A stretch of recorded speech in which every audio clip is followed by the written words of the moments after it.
Ordinary differential ஈக்குவேஷனுக்கு ஹெட்டிங்குக்கு கீழே உள்ள ஒவ்வொரு கொஸ்டினையும் எப்படி நம்ம இந்த இதுதான் அப்படின்னு சொல்லி ஐடென்டிஃபை பண்ணி அதை எப்படி சால்வ் பண்ணுறது அப்படின்னு நம்ம பார்க்க போகிறோம். ஃபஸ்ட்டு ஒரு ஆர்டினரி டிஃபரன்ஷியல் ஈக்குவேஷனில் ஆர்டர், டிகிரி, லீனியர் கண்டுபிடிக்க சொன்னாங்க. என்ன பண்ணணும்? ஆர்டர்னா என்ன? ஹையஸ்ட் டெரிவேட்டிவ் தான் ஆர்டர். டிகிரினா என்ன? ஹையஸ்ட் டெரிவேட்டிவ்ல உள்ள பவர் என்னவோ அதுதான் டிகிரி.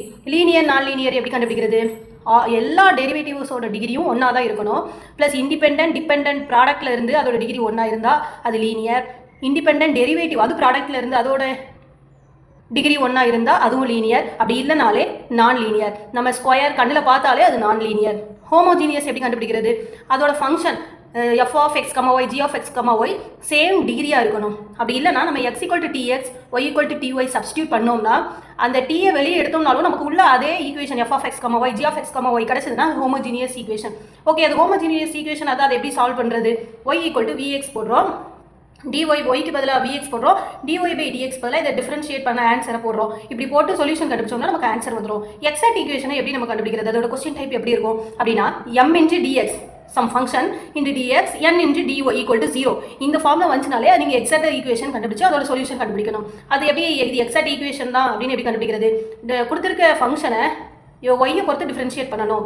இங்கே n கொடுத்துருக்க ஃபங்க்ஷனை எக்ஸை பொறுத்து டிஃபரன்ஷியேட் பண்ணணும். ரெண்டுக்கும் சேம் ஆன்சர் வந்துச்சு, ஈக்குவலாக இருந்துச்சு அப்படின்னா அது ஒரு எக்ஸாக்ட் ஈக்குவேஷன். அப்படின்னா நம்ம அடுத்து சால்வ் பண்ண ஆரம்பிச்சிட வேண்டியதுதான். Integral of m into dx plus n into அதில் வித்தவுட் எக்ஸ் டேமே இருக்கக்கூடாது. n நம்ம இன்டெக்ரல் போடுறதுல dy equal to 0. Suppose equal to வந்துச்சுன்னா எக்ஸாக்ட், நாட் ஈக்குவல் டு வந்துச்சுன்னா என்ன பண்ணணும் அப்படின்னா அதை எக்ஸாக்ட் ஈக்குவேஷனுக்கு கொண்டு வரணும். அப்போ என்ன பண்ணணும்? இன்டகிரேட்டிங் ஃபேக்டர் நம்ம கண்டுபிடிச்சி மறுபடியும் இந்த ஃபார்முலா அப்ளை பண்ணோம்னா நமக்கு சொல்யூஷன் கண்டுபிடிச்சிடலாம். ஒருவேளை question type dy by dx plus some function py equal to q அப்படின்னு இருந்துச்சுன்னா அப்போ அதை எப்படி சால்வ் பண்ணுறது? அதுக்கு தான் integrating factor equal to e power bdx கண்டுபிடிக்கும். அதுக்கடுத்து y கண்டுபிடிக்கிறோம். கொஸ்டின் டைப்பில் வந்து pயும் qவும் கொடுத்துருப்பாங்க. சப்போஸ் அது செகண்ட், இது ஃபஸ்ட் ஆர்டரில் இருக்குது. செகண்ட் ஆர்டரில் இருந்ததுன்னா என்ன பண்ணணும்? நம்ம ஃபஸ்ட் ஆர்டருக்கு அதை கொண்டு வந்துட்டு அப்புறமா இன்டகிரேட்டிங் ஃபேக்டரும் ஒய்யும் கண்டுபிடிக்கிறோம். அப்போ செகண்ட் ஆர்டரில் இருக்கிறத ஃபஸ்ட் ஆர்டரை ரெடக்ஷன் பண்ணணும்னா அதுக்கு என்ன பண்ணுறோம்னா y dash equal to pன்னு நம்ம அசியூம் பண்ணுறோம். பண்ணிவிட்டு y டபுள் டேஷ்னா இதை டிஃபரன்ஷியேட் பண்ணாதான் நமக்கு y டபுள் டேஷ் வருது. இப்படி கொண்டு போய் அப்ளை பண்ணோம்னா நம்மளுக்கு அது ஃபஸ்ட் ஆர்டராக ரெடக்ஷன் ஆயிரும். அதுக்கப்புறம் first order integrating factor y value நம்ம சால்வ் பண்ணுறோம். அதுக்கப்புறம் ஒரு ஈக்குவேஷன் செகண்ட் ஆர்டரில் கொடுத்துருக்காங்க, p of x அப்படின்னு கொடுத்துருக்காங்க, q of xன்னு ஒரு வேல்யூ கொடுத்துருக்காங்க, equal to f of x. அதாவது f of x இருக்க இடத்துல ஈக்குவல் டு 0 வந்திருக்கு, செகண்ட் ஆர்டரில் இருக்குது அப்படின்னாலே பியும் கியூவும் கான்ஸ்டன்ட் கோஃபிஷியன்ட்ல இருக்குது அப்படின்னாலே அது ஒரு ஹோமோஜீனியஸா நான் ஹோமோஜீனியஸான்னு பார்த்துட்டு அதை நம்ம சால்வ் பண்ண ஆரம்பிச்சிட வேண்டியதுதான். ஈக்குவல் டு 0 இருக்குதுனாலே அது second order homogeneous differential equation. அதுக்கு என்ன பண்ணணும்? ஆக்சிலரி ஈக்குவேஷனாக அதை கன்வெர்ட் பண்ணணும். கன்வெர்ட் பண்ணிட்டு அதுக்கு ரூட்ஸ் கண்டுபிடிக்கணும். ரூட்ஸ் எப்படி கண்டுபிடிக்கிறது?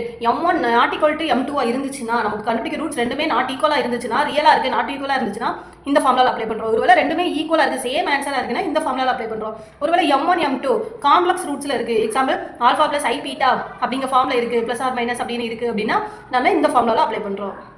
f of x ஒரு இடத்துல 0 வந்துச்சுன்னா நம்ம ஆக்சிலரி ஈக்குவேஷன் ரூட்ஸ் கண்டுபிடிச்சிடலாம். சப்போஸ் நாட் ஈக்குவல் டு 0 வருது, f of x இருக்க இடத்துல ஏதோ ஒரு சம் ஃபங்க்ஷன் வருது அப்படின்னா என்ன கண்டுபிடிக்கணும்னா y is equal to cf plus pi. cfனா என்னது? நம்ம ரூட்ஸ் கண்டுபிடிச்சி நம்ம ஆக்சிலரி ஈக்குவேஷனில் போட்டு ரூட்ஸ் கண்டுபிடிப்போம்ல, அதான் cf. இதான் cf. அதுக்கு அடுத்து நம்ம piன்னு ஒன்று கண்டுபிடிக்க போகிறோம். அது என்னன்னா கொடுத்துருக்க ஈக்குவேஷனை 1/ன்னு எழுதிட்டு f of x வர இடத்துல என்ன இருக்குன்னு பாருங்க.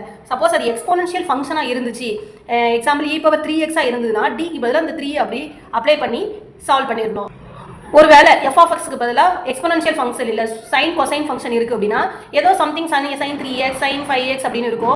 அப்போ டி ஸ்கொயருக்கு பதிலாக அந்த இதில் என்ன இது வருதோ அதை ஸ்கொயர் பண்ணி போடணும். பி ஸ்கொயர் டிக்கு பதிலாக டி பை டிஎக்ஸ் இப்படி அதை வந்து டிஃபரன்ஷியேட், டிக்கு பதிலாக டிஃபரன்ஷியேட் பண்ணோம்னா டி ஸ்கொயருக்கு பதிலாக பி ஸ்கொயர் இந்த வேல்யூ அப்ளை பண்ணுறோம். டிக்கு பதிலாக கொடுத்துருக்க வேல்யூவை டிஃபரன்ஷியேட் பண்ணோம்னா ஆன்சர் வந்துடும்.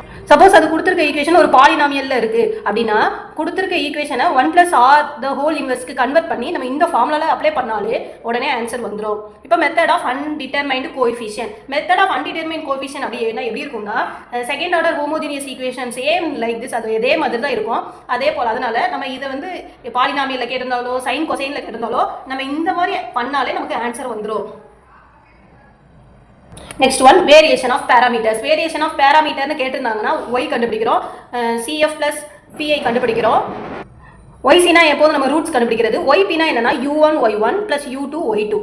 அந்த u1னா என்ன அப்படின்னா ராங் ஸ்கீன் எடுக்கிறோம், w1 by w.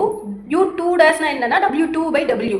அப்போ இதை w1 டேஷ் இருக்கு, நமக்கு u1 தான் தேவை, அப்போ அதை என்ன பண்ணணும், நம்ம u1 டேஸ் வருது ஆன்சரை இன்டெகிரல் பண்ணால் u1 கிடச்சிருமா, அப்படி தான் கண்டுபிடிக்கிறோம். அதுக்கப்புறம் இந்த wனா என்னன்னு கண்டுபிடிக்கிறோம். அதுக்கு ஒரு ஃபார்முலா இருக்குது, y1 y2 y1 days y2 days. w1னா என்ன, 0 f(x)க்கு பதிலாக என்ன வேல்யூ அதை போடணும். இந்த மாதிரி w w1 w2 கண்டுபிடிச்சி u1 டேஸ் u2 டேஸில் போட்டோம்னா நமக்கு ஆன்சர் வந்துடும்.